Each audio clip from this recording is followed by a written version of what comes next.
Most terrifying things happen at night, but this one happened in broad daylight, and to this day, I have no idea how or why.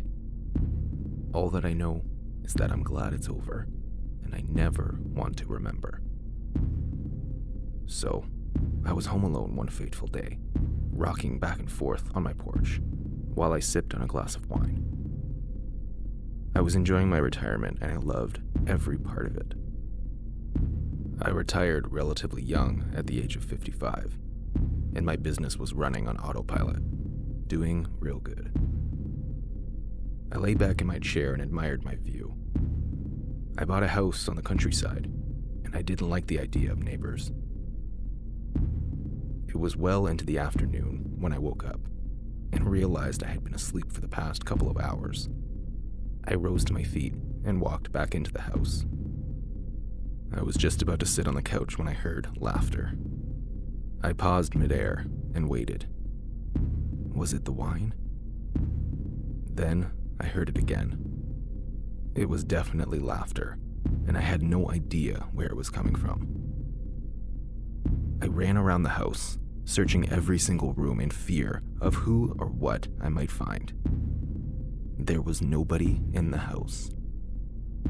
I ran towards my phone to call the police, and that was when I heard it.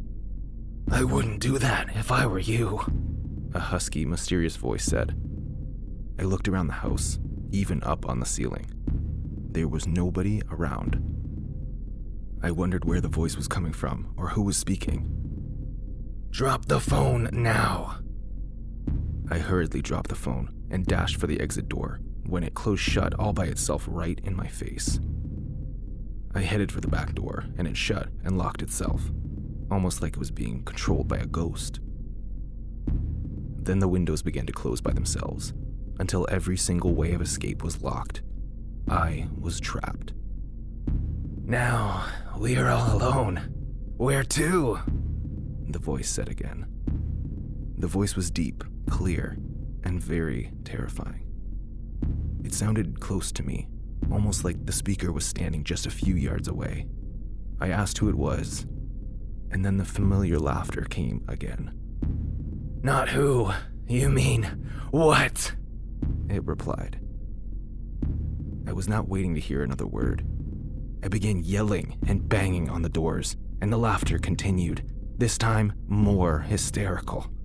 It was getting more and more terrifying by the second. "What do you want?" I asked in fright. "You'll know in time," the voice said. Suddenly, I felt a force toss me up on the wall and hold me there. I felt another force on my neck, and it was holding tightly. I could barely breathe. "Now, you listen to me, and listen well," the voice said. "You do not belong here. This is my home, and this is my property." My eyes widened in shock. I did hear of the person who last owned this property. Rumor had it that he died on the porch, and this house was hard to sell after that. I didn't really believe in ghosts. I thought that scary stories were made up simply to scare people, that they were not real.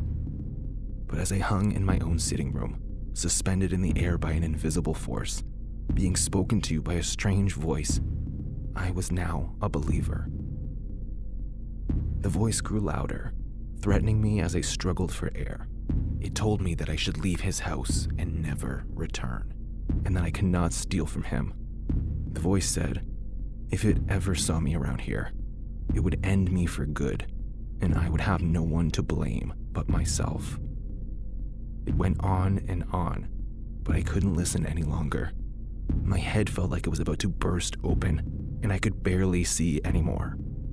I felt all the blood in my body get suspended from my neck up, and I could feel myself slowly dying. Suddenly, the force stopped and I fell to the ground instantly, coughing and gasping for much-needed air. The front doors opened and I didn't need to wait before I dashed for the door again, running away as far as I could from that house. Needless to say, I ran that day and never looked back. Till today, I haven't gone back there, not even to take my things.